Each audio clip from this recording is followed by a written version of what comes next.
The wire cutters slice through the dark. The phone line drops. Electricity dies. Emma Hartwell's cabin, once her parents' mountain refuge, falls into silence. Three men approach, armed, whispering, certain the girl inside is alone. The storm outside hides their crime. But under the floor, something moves.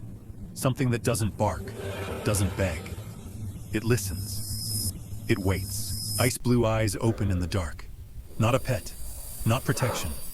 A wolf dog, ready to decide who leaves this house alive. Outside, the Montana wind moved like a living thing, rattling the tall pines that surrounded the Hartwell cabin. Clouds hung low, heavy with snow, and the sky pressed down upon the forest with the weight of an unspoken warning. Inside that small wooden house, a single lamp burned against the coming storm. Emma Hartwell sat at her desk, her slender fingers moving quietly over the keyboard of an old laptop. At 17, she carried the kind of tiredness that belonged to someone much older. Her hair, chestnut brown, streaked with faint gold from summers long gone, was tied in a loose braid. Her pale face caught the glow of the screen, revealing eyes the color of lake water before a storm. Clear, deep, but guarded. The daughter of two renowned wildlife biologists, she had inherited not only their intellect, but their solitude. The cabin was both a sanctuary and a tomb. Every room held the ghosts of her parents, Dr. James Hartwell's muddy boots still by the door, Dr. Sarah Hartwell's field notes stacked neatly on the kitchen table. The air smelled faintly of pine and coffee oil, like a memory that refused to fade. At her feet, Shadow slept. He was immense, 3 feet at the shoulder, 120 pounds of muscle and fur as dark as obsidian. His coat shimmered under the lamplight, and his eyes, a glacial blue, occasionally flickered open to watch Emma with a sentience that went beyond instinct. Half gray wolf, half German shepherd, Shadow was not quite wild and not quite tame. He had grown up beside Emma, his loyalty fierce, his behavior eerily precise, as though he understood every word she never said aloud. Emma's world had shrunk to the size of this cabin since her grandfather Samuel left for treatment in Denver. The silence was constant. No traffic, no neighbors, only wind and the groan of the wooden frame. She had learned to hear patterns in that silence. The sigh of settling beams, the scratch of pine branches, the distant cry of coyotes. That's why the sound tonight felt wrong. It came first as a vibration through the floorboards, a faint snick like metal on wire. Her head lifted, heart pausing mid-beat. Then a click, then darkness. The lamp blinked once, then went out, leaving only the dim reflection of her laptop screen before it, too, died. Power failure was rare. She knew every hum of the generator, every tremor of the electric line. Someone had cut it. Shadow's head came up instantly. The deep rumble that began in his chest was not anger but awareness, the primal alert of a creature bred to survive. Emma moved her hand to his shoulder, feeling the muscle tense beneath his fur. She told herself to stay calm. Her father had once said, "Panic makes you pray faster than teeth ever could." She remembered that now, repeating it silently like a prayer. From outside came another sound, the slow, deliberate crunch of boots on snow. One set, then another, then a third. She rose to her feet, her pulse thudding in her throat. 3 men. The first, Marcus Razor Kellerman, would later step into the doorway with the confidence of a man who had seen too much of both war and crime.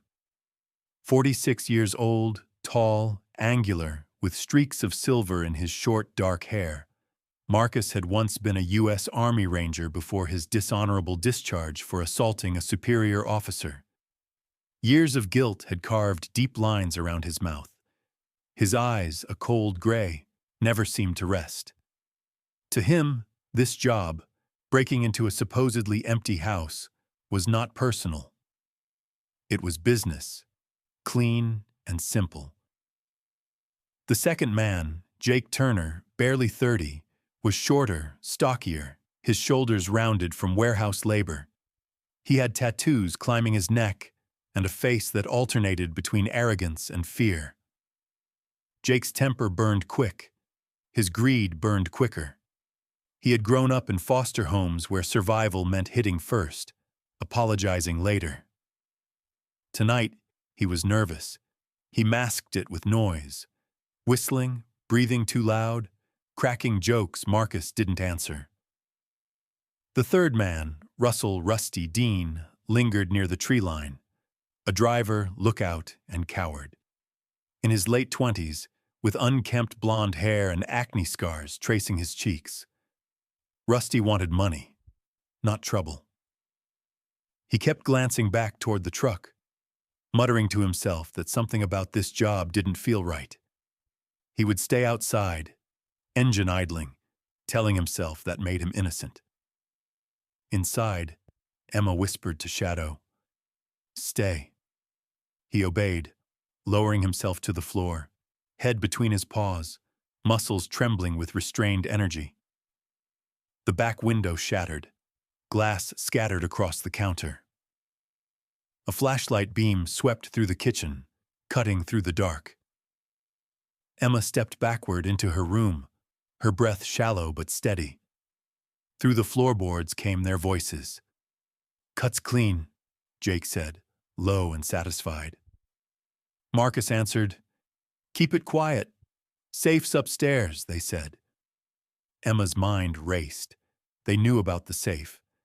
That meant someone had told them, someone local. The sheriff's warning echoed in her head. "One more complaint about that animal, Emma, and I won't be able to help you." She crouched beside Shadow, his ears pricked toward the hallway, his nostrils flaring. Emma's hand found the old hunting knife her grandfather kept by the bed. It was small, useful against rope, not men. But its weight steadied her. Marcus entered first, moving with professional calm, scanning corners before signaling Jake to follow. His beam passed across photos on the wall, her parents smiling beside wolves, snow leopards, mountain lions. He barely glanced at them. "Empty," he muttered. Jake behind him smirked. "Told you, just some backwoods science kid." He kicked at a chair, sending it clattering against the wall. Emma's pulse pounded. Her father's voice again. "Observe first. Always observe." So she watched. She memorized the rhythm of their movements, the sound of their breathing, the direction of their flashlights. She would need every detail if she survived. When Marcus turned toward the staircase, Shadow's growl deepened. The sound rolled through the floor, low and primal, vibrating in their bones. Both men froze. "What the hell was that?" Jake whispered. Marcus raised a hand. "Could be a dog." Jake shook his head. "No dog sounds like that." Emma's mouth went dry. She had seconds to decide: hide, run, or face them. Running was impossible. The snow would slow her down, and she wouldn't leave Shadow. Hiding meant discovery. That left one option. She stood, opened her bedroom door quietly, and waited as their footsteps climbed. The beam of light hit her face first, blinding her. Marcus's voice came, controlled but surprised. "Well, look at that. The girl's awake." Jake snorted. More like cornered. Emma kept her voice steady. "You're trespassing." Marcus's gaze flicked past her, noting the bed, the open window, the glint of metal in her hand. He smiled without warmth. "We're just here for something your parents left behind. You help us. Nobody gets hurt." "I don't know what you're talking about," she said. "Then we'll find it ourselves," Jake muttered, stepping closer. His boots creaked on the floorboards, and that was when Shadow rose. The wolf dog's silhouette filled the doorway behind Emma, head low, fur bristling. The light struck his eyes, and they reflected like burning ice. Jake swore and stumbled back. "Jesus Christ, Marcus, that's a wolf!" Marcus didn't move. His soldier's instincts recognized the stance, the control. He saw that the animal wasn't attacking yet, that it was waiting. "Easy," he said softly, almost with respect. Emma's hand rested lightly on Shadow's shoulder. "He won't hurt you, unless you hurt me." For a moment, no one breathed. The air between them hummed with something electric: fear, awe, and the fragile possibility of violence. Then Marcus nodded once. "Understood." He gestured to Jake. "Lower your gun." Jake hesitated but obeyed. "You're making a mistake, man." "Maybe," Marcus said, his tone unreadable. "But I don't kill kids or animals unless I have to." His eyes met Emma's. "Let's keep it that way." The wind howled outside, pressing against the windows. Snow began to fall, soft and relentless. Inside, 3 strangers and a girl faced one another in a fragile circle of light, each of them waiting for the other to move first. And somewhere deep in the woods beyond the cabin, a lone wolf answered Shadow's growl with a distant, echoing call. Low, haunting, as if the night itself had decided to take sides. Outside, snow fell heavier now, veiling the forest in white silence. Inside, the Hartwell cabin held its breath. The air felt denser, as though the wooden walls themselves were listening. Emma Hartwell stood motionless, facing 2 men who didn't belong here, with the wolf dog Shadow pressed close to her leg. The quiet wasn't peace. It was a pause before consequence. Marcus Kellerman spoke first, his voice steady, professional. "We're not here to hurt anyone," he said. His gray eyes flicked to Shadow, then back to Emma. "We just need something your parents left behind." He spoke with the tone of a man used to being obeyed, calm but edged with command. Years of military habit had trained him to hide fear, though the faint tremor in his jaw betrayed how close he was to losing control. Jake Turner, meanwhile, couldn't keep still. His shoulders jerked with nervous energy, his fingers tapping against the grip of his pistol. His face, illuminated by the flashlight beam, was slick with sweat despite the cold. The faint scar under his eye, an old knife wound from a bar fight, twitched when he spoke. "She's stalling," he muttered. "Kid like her doesn't live up here alone without hiding something." Emma's pulse raced, but her expression stayed unreadable. "There's nothing here worth stealing," she said. "My parents were scientists, not bankers." Jake sneered. "Yeah? Scientists with a cabin this far off grid? You expect me to believe they didn't have some kind of stash?" "Enough," Marcus cut in. "Let's stay civil. Show us around, Emma, then we'll leave." Emma hesitated, calculating. Refusal could mean violence. Compliance might buy her time. She nodded slowly. "Fine. But Shadow comes with me. If you try to hurt him, this ends badly for everyone." Marcus gave a half-smile that didn't reach his eyes. "Deal." They began to move through the cabin, the 3 of them forming an uneasy procession through rooms filled with ghosts.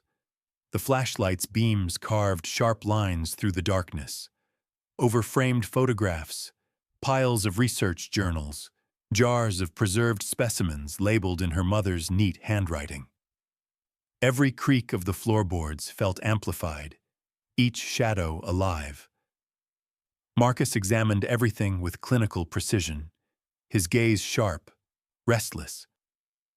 He moved like a man searching for something more than money, perhaps absolution. Jake, however, rifled through drawers with crude impatience, tossing aside books and papers. He muttered curses under his breath, growing angrier with each empty cabinet. Emma led them into her parents' old study. The smell of pipe tobacco lingered faintly beneath the dust. Her father's desk stood in the center, scratched and worn but meticulously organized. Pens lined like soldiers, notes bound in string. On the far wall hung a faded map of the Bitterroot Range dotted with pins and handwritten markings, wolf migration paths, den sites, coordinates.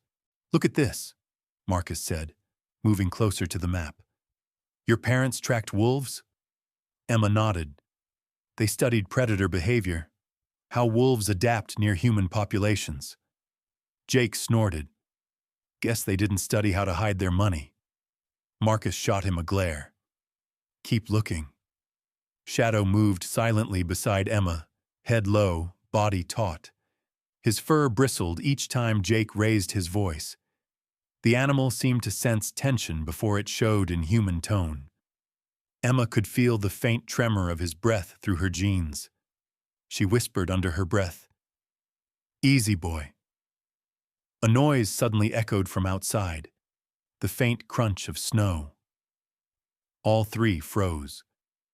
Rusty Dean, the lookout, had stepped briefly from the truck to stretch his legs. He was younger than the other two, wiry, with blonde hair that refused to stay combed and a hollow-eyed look of constant anxiety. His conscience gnawed at him even more than the cold.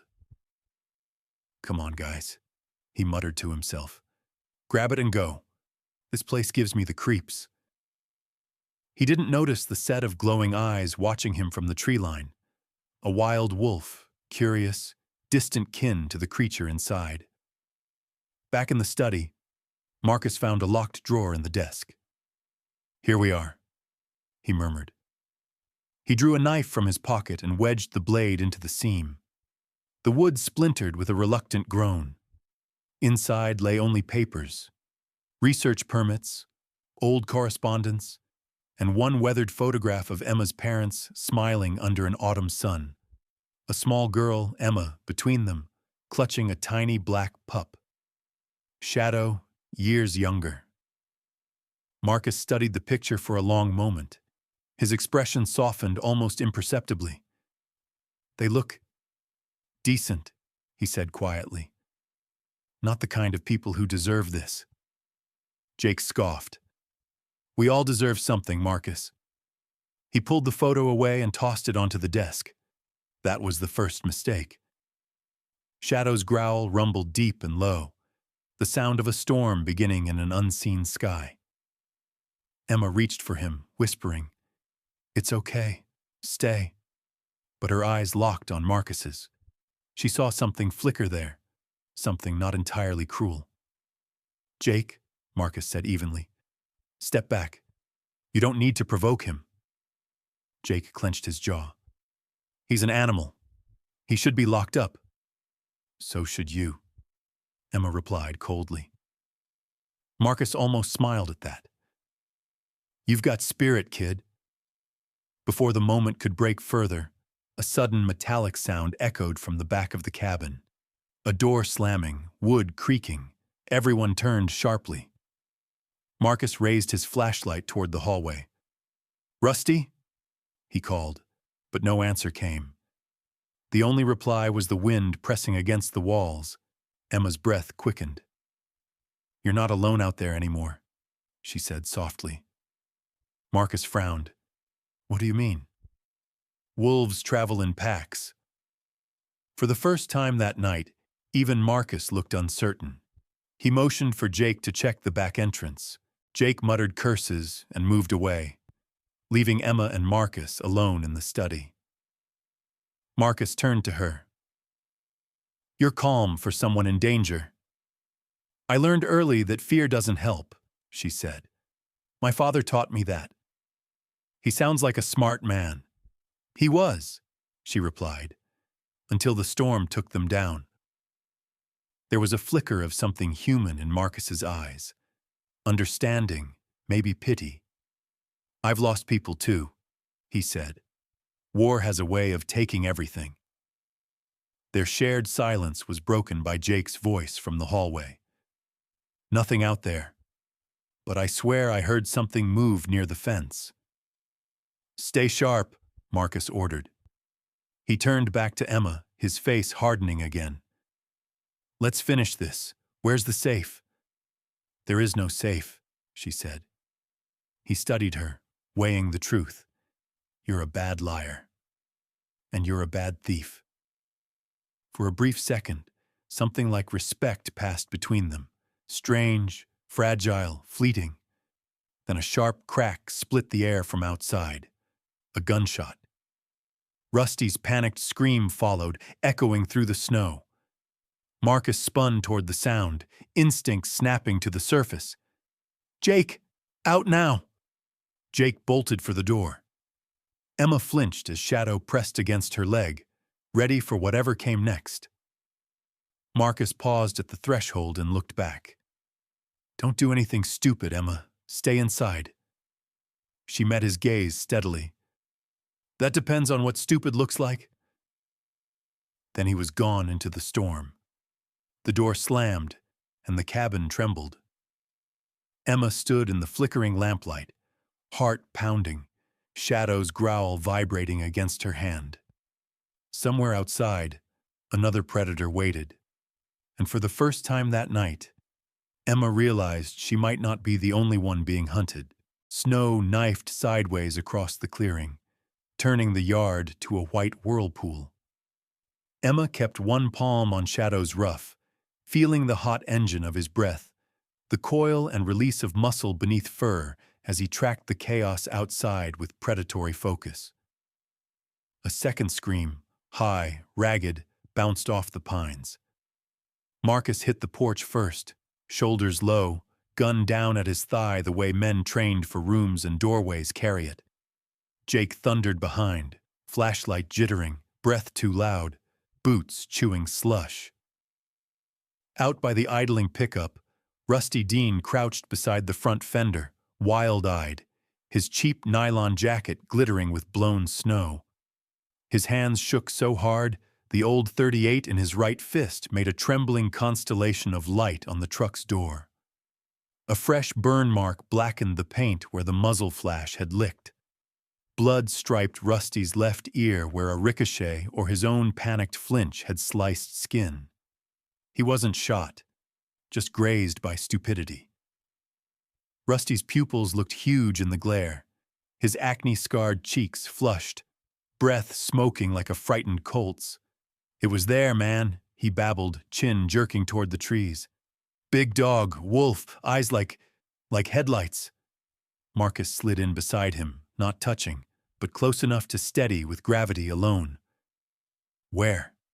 Rusty's throat worked. By the fence, tall, just watching. Marcus scanned the tree line. The storm chopped visibility down to a few yards of ghost trunks and flurried shadows. He knew the feeling of being observed. Afghanistan had taught him how attention can press between shoulder blades, like a rifle barrel. He clocked the prints near the trash bin. Not human, large, round, direct registering, wolf, recent. He also clocked a second set intertwined, smaller but just as purposeful. Pack. He breathed once through his nose, slow. You fired at nothing, he said evenly. Rusty swallowed. It blinked. So do you. Jake arrived, panting, face bright and ugly with fear. We gotta bounce. This place ain't worth it.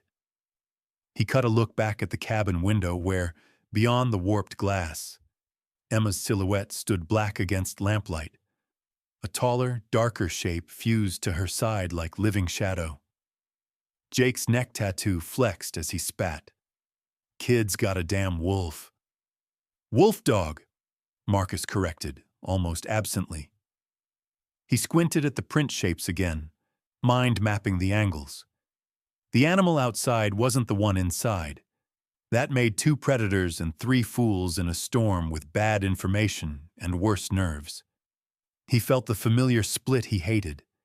his mind clear and his chest burning. The old trigger from the night a door in Kandahar had blown inward and taken 3 men with it.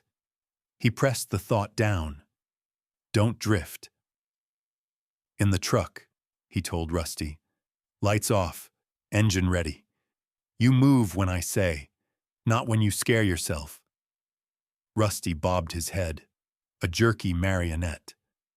Yeah, okay, I can. Now. Rusty slid into the cab, killing the headlights so the clearing turned from harsh theater to murk. Snow muted engine noise to a low animal hum. Marcus and Jake ducked back toward the porch.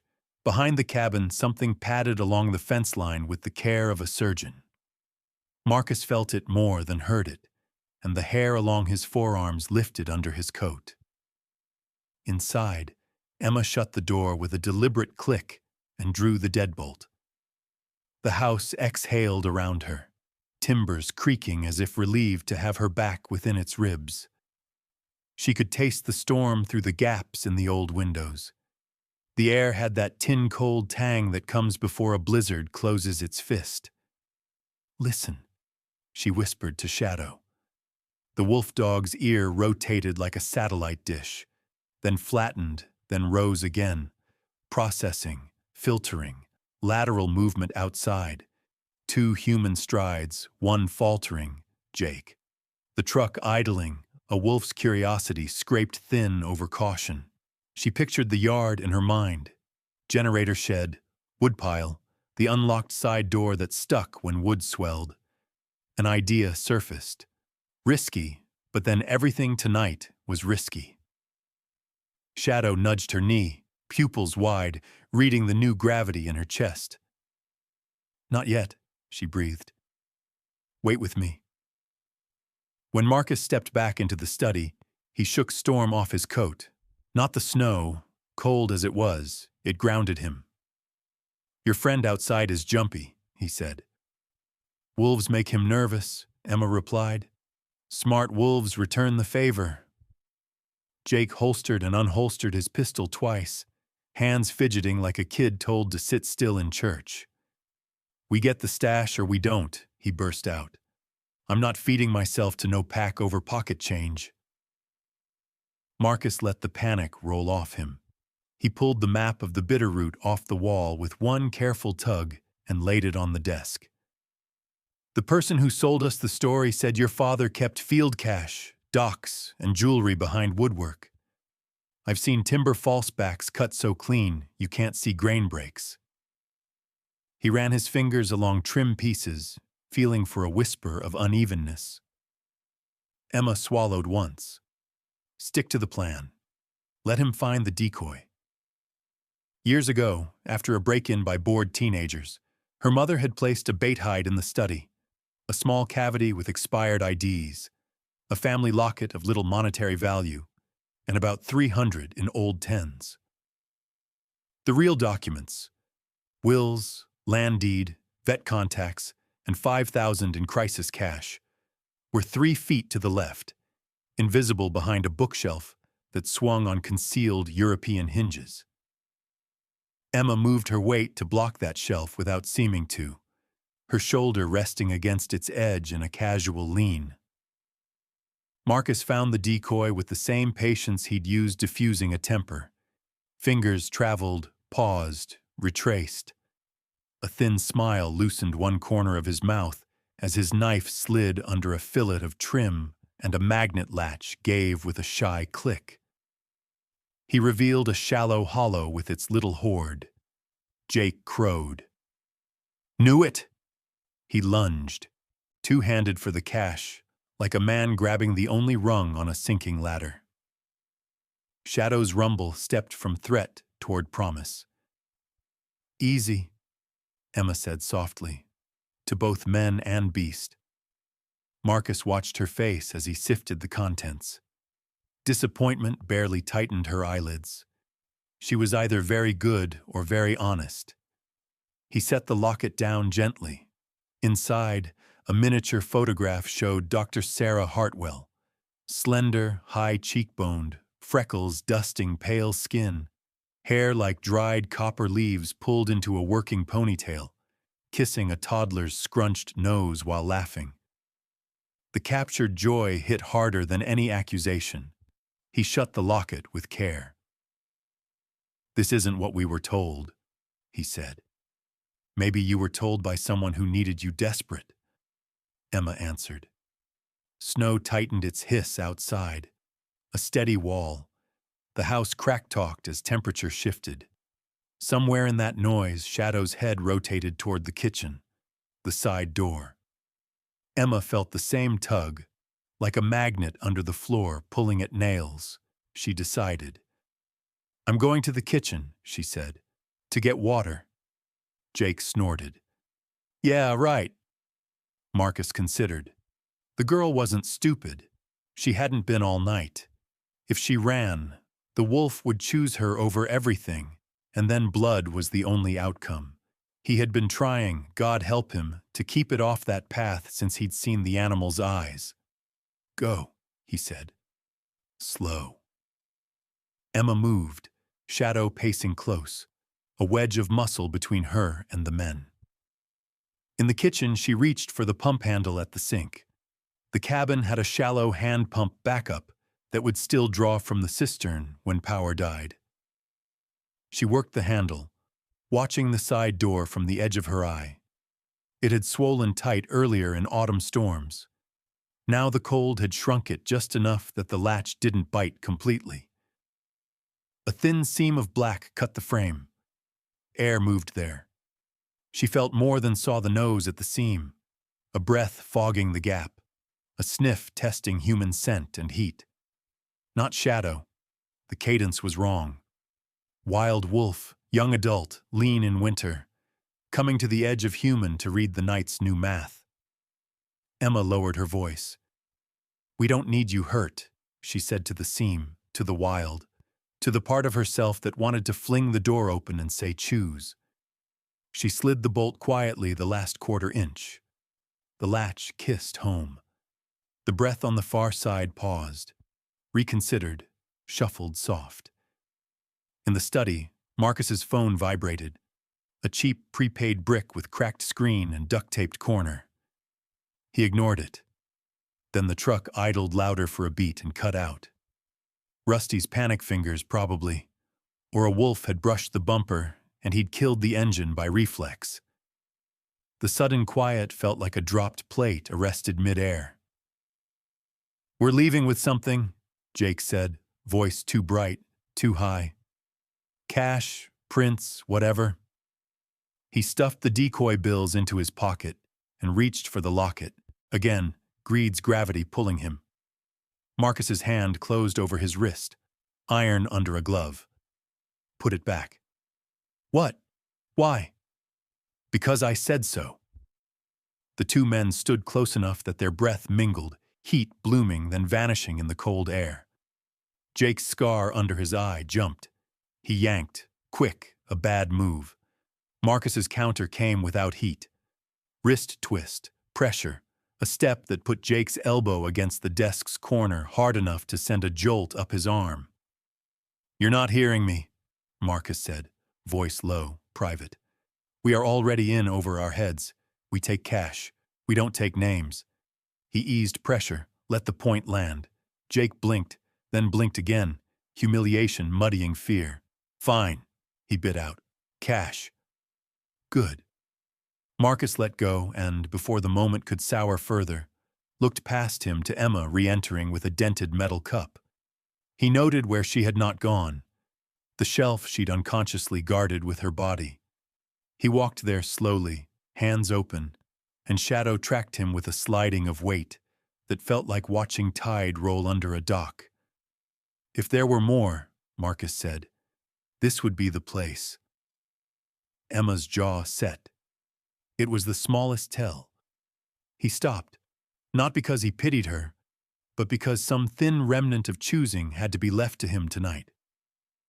"We're done," he said, surprising even himself.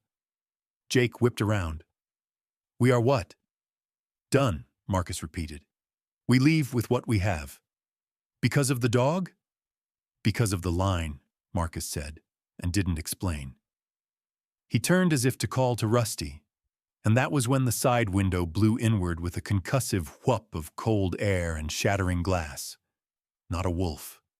A body. Human. It tumbled into the study in a flurry of snow and pine needles. Long coat, gray beard, stocking cap, a smell of wood smoke and winter. The man rolled once, came up on a knee with surprising steadiness for someone in his late 60s, and swung a short, wooden stock shotgun up in a fluid line that said he'd known firearms longer than any of them had been alive. "Nobody move," he barked, voice roughened by cold and tobacco and a lifetime of wind. His name, Emma's mind supplied it with a shock that felt like relief and dread braided, was Harlan Pike. The nearest year-round neighbor, 68, a wiry frame under the coat, nose broken long ago, beard white with streaks of iron, eyes the weathered blue of old denim. Harlan was a loner with the manners of a man who liked people but didn't trust gatherings. A retired smoke jumper who had once stepped out of planes into fire and never quite came back whole. The left hand that steadied the shotgun showed knuckles swollen and shiny with old burns. He'd lost a wife to cancer and a son to ice on a mountain road. The woods had kept him alive afterward by giving him work to do every day that didn't involve talking. He pointed the gun nowhere, exactly nowhere, so precisely that it felt like everywhere. Marcus, who recognized competence like a tuning fork recognizes pitch, lifted his palms.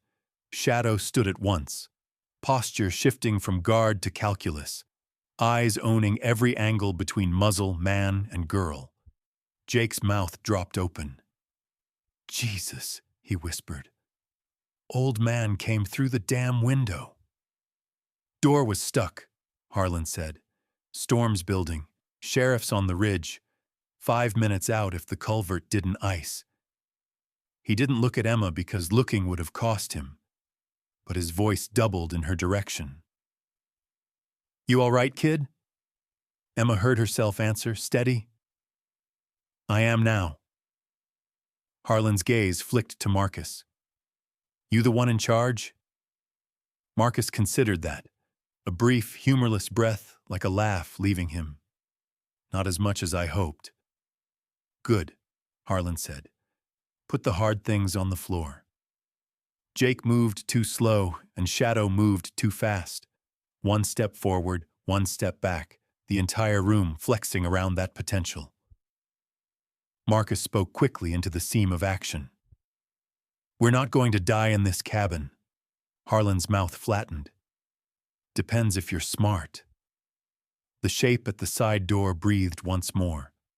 Out in the storm, a wolf offered a low, questioning note like a bow to a single cello string. The house, the men, the girl, the animals, all held for one long second in a web of choice. Then tires crunched on the frozen ruts beyond the pines. The sound of authority wearing chains. Red-blue slashed the snow. "Sheriff on the ridge," Harlan had said. Either the culvert held or fate had decided to be kind exactly once tonight. Marcus closed his eyes and opened them again, making his decision as if dropping a stone into a well. "Guns down," he said to Jake, quiet and final. "Hands up." Jake stared at him like betrayal, then glanced at Shadow and the shotgun and the lights strobing the snow and saw the sum. He let the pistol slide to the rug. Harlan didn't lower the shotgun. He didn't need to.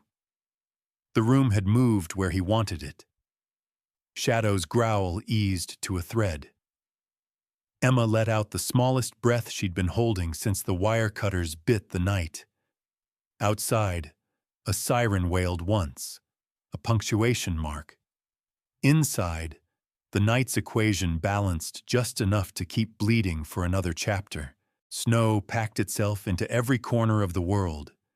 The siren's distant whoop braided with wind as if both were just weather.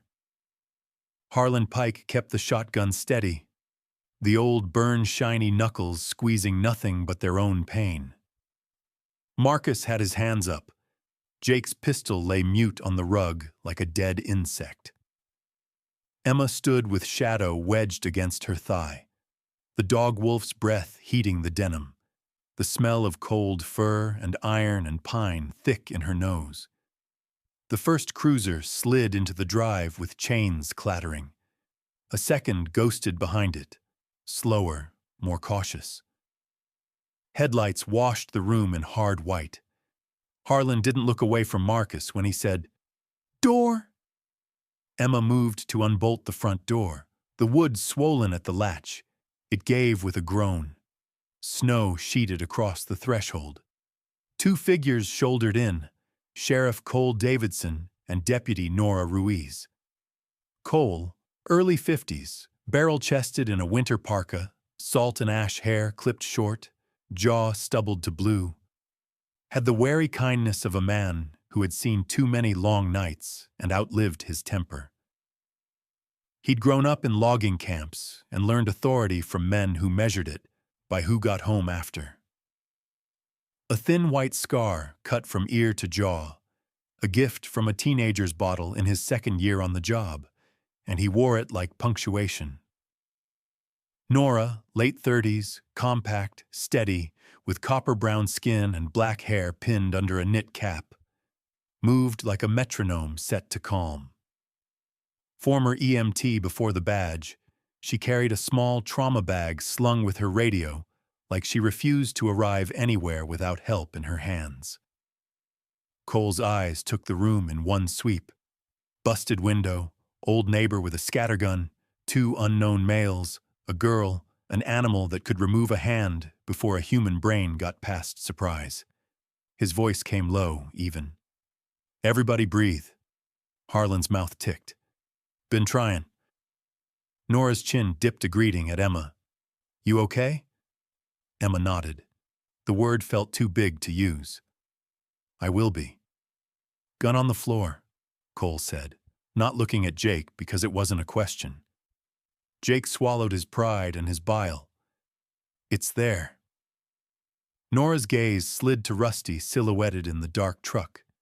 She made a quick hand sign toward the second cruiser at the drive.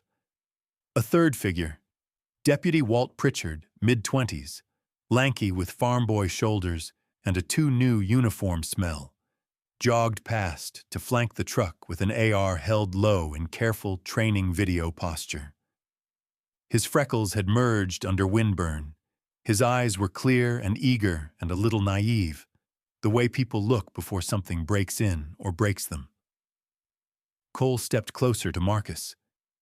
"Names: Marcus Kellerman, Jake Turner, Truck's Rusty Dean," Harlan added like he was reading a grocery list. Cole flicked him a look of long acquaintance. Harlan had been calling in fires, lost hikers, and bad ideas for 2 decades.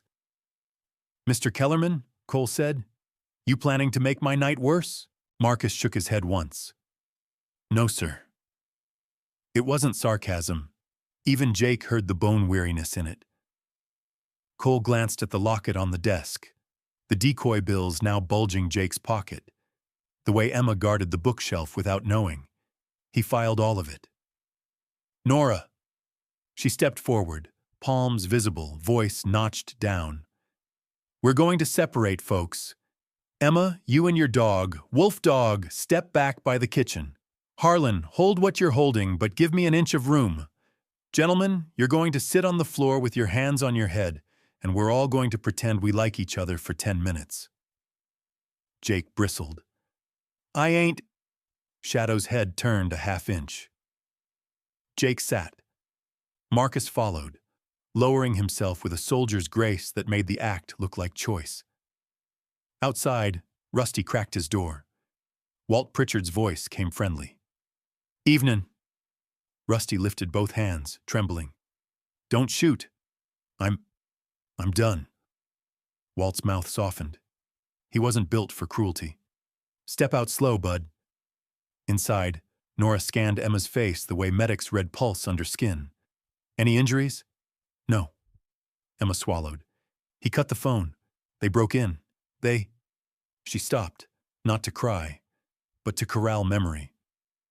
Nora nodded. Later. You did good. Cole crouched near Marcus.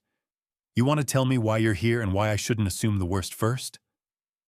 Marcus's eyes shifted to Emma, then back. Bad intel. We were told there was money no banks would miss. By who? A muscle in Marcus's cheek ticked. A man who solved problems I couldn't. I owe him, and he knows it. Name. Cal Reed, Marcus said. Calvin Reed, a dirt road broker in human trouble. Late 40s, compact, squirrel-quick eyes. Good at getting other men to do stupid things for small percentages. Cole filed that too. He hated Cal the way old loggers hate dry lightning. You armed? Yes. Where? Ankle, back. Cole disarmed him with a practiced economy, slid the pistols away with boot toe. He knew when men wanted to fight. This wasn't that. He stood, every joint popping a small complaint. Nora. She knelt by Jake, searched him quick, impersonal. He kept his eyes on Shadow with a mixture of loathing and reluctant awe. Thing's wrong, he muttered. Thing, Nora repeated neutrally, is reading your breathing better than your Fitbit. She rose, moved to the window, and peered toward the tree line where the wolf had been. A long, low shape ghosted between trunks, as if carved from night. We've got an audience, she said. One, Harlan answered. Maybe two. They don't want us. They want to see if we want them. Cole checked Emma again. You feeding that animal okay? It was a sideways way of asking if Shadow was wild hungry. Emma understood the language. He eats better than I do. I bet, Harlan muttered, almost a smile. Minutes stretched like cable under weight. Papers rustled. The storm slapped the broken window's tarp Harlan had yanked from his coat and tacked with a pocket knife and 2 nails he found in a tin by instinct alone. The room warmed a degree when Walt shepherded Rusty inside, hands visible, hat in hands like a penitent. Rusty's face looked younger without the truck door framing him. He seemed what he was, a man whose choices had outrun his courage. I'm sorry, he blurted at nobody and everybody. I just drive. Cole's eyebrow tilted. Not tonight, you don't. He turned to Emma. You're going to need to make a statement. We'll keep it clean. Emma drew herself up a half-inch. Shadow stays. Cole's gaze flicked to the wolf dog. The animal watched him with an attention that felt almost polite, an old soul in a predator's face. He's earned it, Cole said. He tipped his head at Harlan. Window? Harlan shrugged. I'll fix it in the morning if the road's not soup. Put it on the county, Cole said, and Harlan snorted softly because the county paid in handshakes and coffee. The pivot came when Jake's shame curdled into something else, self-preservation sharpened by humiliation. Hey, he snapped suddenly, chin jerking at the shelf Emma had guarded. He said there's more. Behind that. For the first time, the room leaned that way as a group. Nora's eyes narrowed. Cole didn't move, but attention focused. Harlan's shotgun tilted a hair. Emma felt heat under her ribs. Marcus closed his eyes in something like grief. Don't, he said to Jake, but the word couldn't catch. Cole lifted a palm. Nobody moves. Emma? Emma weighed the math. If they found the real compartment now, this night never ended. If she lied, and they later found it anyway, trust broke.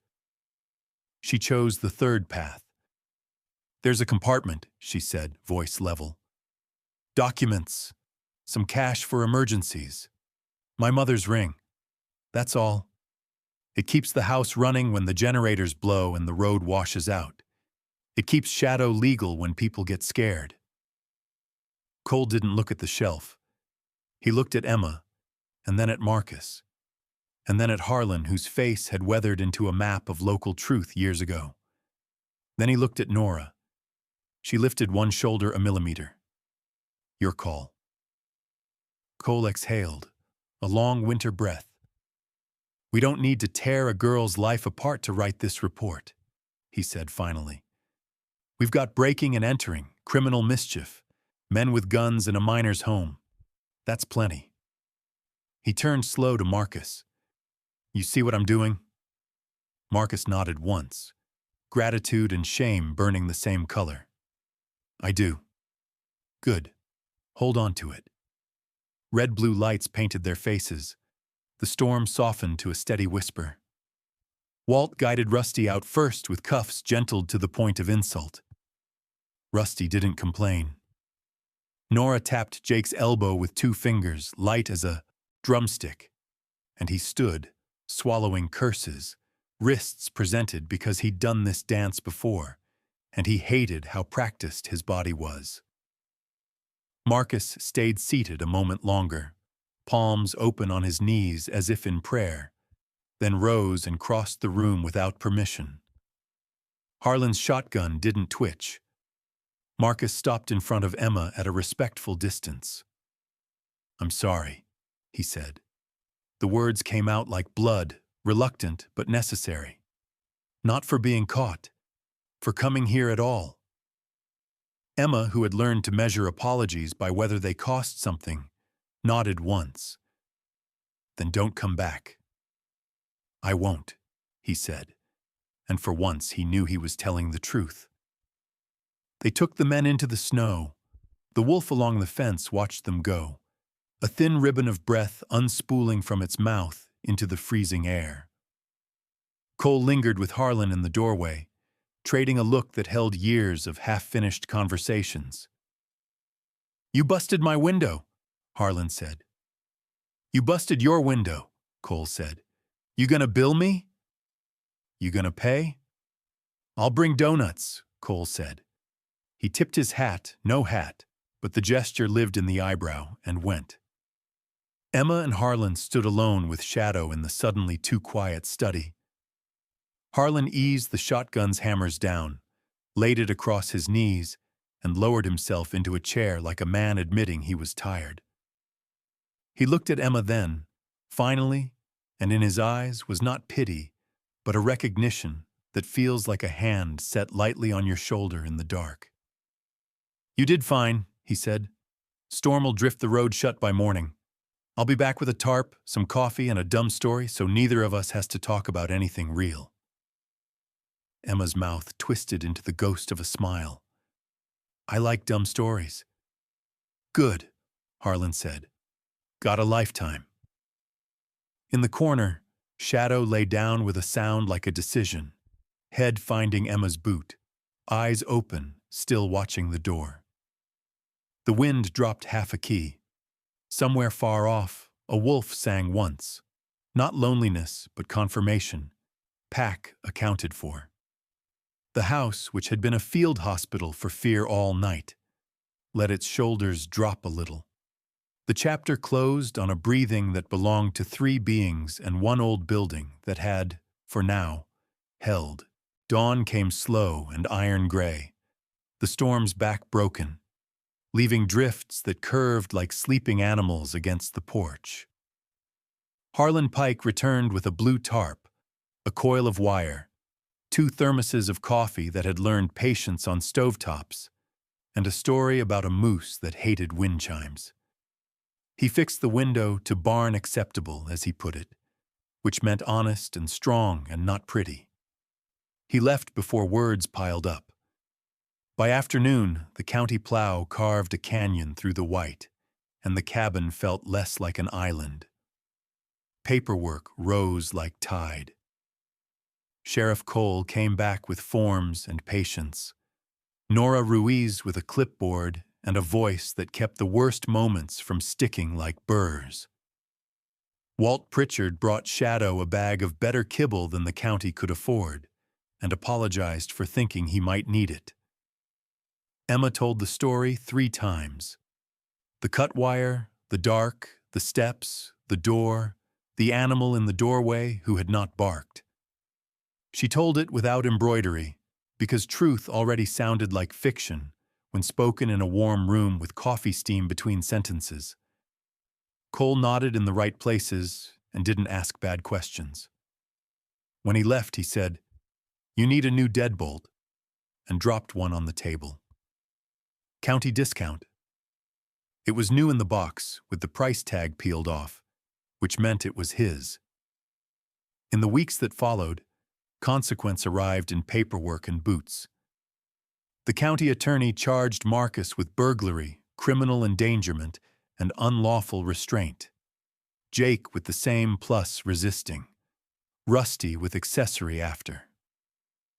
Calvin Reed got a visit from Cole and learned that running his mouth grows teeth eventually. Harlan came often at first, then less, then only when the road and the weather and the particular angle of the sun through the kitchen window told him she would need a body in a chair more than she needed advice.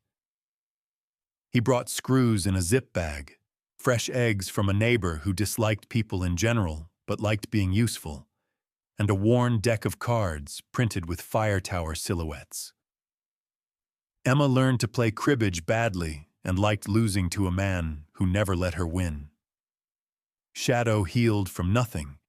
He hadn't been hurt, but he still watched doorways like a sentry who took vows. The wolf at the fence line returned twice on clear nights, standing where the plow berms turned to blue shadow and lifting its nose to exchange news in air signatures. Shadow answered without sound, a flick of ear, a weight shift, a promise built into bone. A month in, a woman in a green jacket stamped with Dr. Lila Moreno parked a dusty Subaru by the woodpile. She was early 40s, medium height, compact like a runner, with ink-dark hair braided down her back and laugh lines that deepened when she concentrated. A veterinary behaviorist contracted by the county, she carried a leather satchel instead of a briefcase and smelled faintly of hay and soap. She introduced herself to Shadow first, palms visible, eyes soft, body turned at an angle to lower her threat profile. "He knows how to read rooms," she said after a few quiet minutes of nothing. "So do you." Emma found the muscles that held her shoulders up and set them down. "We want to keep him." "I gathered," Lila said, a smile like good bread. Simple, nourishing. Evaluations followed. Not tricks, temperament, thresholds, triggers. Shadow responded to calm like a plant to light. He took food gently. He let Lila touch paws and teeth and ears with the kind of care that leaves dignity in place. Lila read the file on the original DNA test and didn't flinch. "Wolf dog is a busted category," she said. "But bureaucracy loves boxes. We'll give them a better box."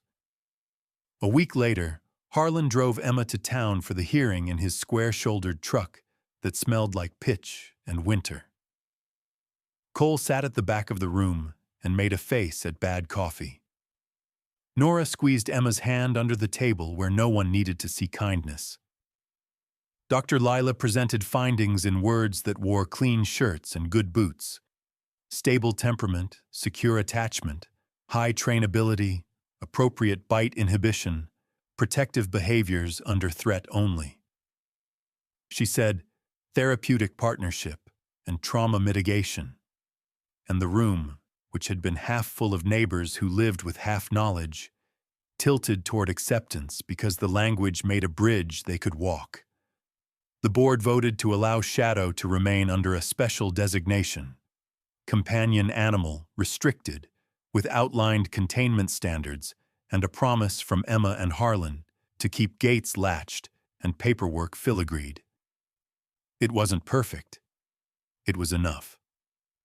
On the way home, they stopped at the post office where the clerk had tucked a small padded envelope into Emma's box with a note, "Hand deliver if she comes in." Inside, folded small, was a handwritten letter on unremarkable paper. "Emma, I can't lift what I did by writing words on a page. But you told me not to come back, so this is the furthest I'll go. I did a thing last week that may not look like much from where you sit. I called a man to tell him I won't owe him anymore. I told him I'd go to prison and keep his name out of my mouth. That line you said, "Don't come back," was the first order I followed in a long time that felt like it made the world better instead of easier. The money you lost that night won't come back. I can't fix that. But when I get where I'm going, I'll put money into something that carries your parents' names, if they'll let me. Research, rehab, whatever helps a thing live. If you never read this, that's fine too. Monsieur Harlan glanced at the page when she passed it wordlessly. He grunted. Men who learn late mostly still learn. Spring came like a question mark, and then like an answer. The road shed its armor. The creek cut a new seam around a beaver's grievance. The pines shook out birds. Emma rebuilt routines. Morning rounds, online classes, calls with her grandfather in Denver, whose voice grew stronger every week. She sent him photos of the patched window and Harlan pretending not to pose. She sent him Shadow asleep with his chin on wolves of the Rockies, like a librarian who'd lost a bet.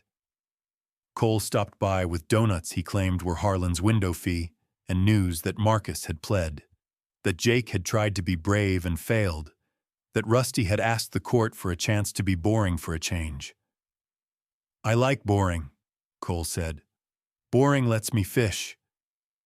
He ruffled Shadow's ears like a man who had learned consent from being bitten once, long ago, by a dog who had also learned consent that day. In the cabin one quiet evening, Emma stood in the study facing the shelf that held the real compartment still closed. She placed her palm flat on the wood and felt the faint temperature difference where the hollow began.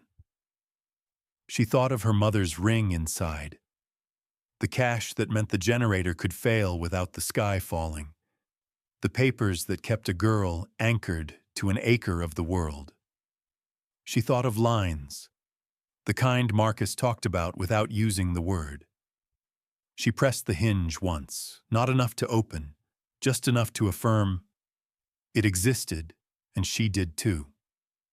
Shadow lifted his head from the rug and blinked slow in the language of animals who know home. Outside, a wolf sang. Closer now, richer, not a scout, but a statement. Shadow didn't answer with sound. He answered by standing, stretching, and stepping to the window to watch the dusk bruise from gold to blue. Emma moved beside him and watched with him, shoulder to shoulder, human and animal built from different histories and the same need.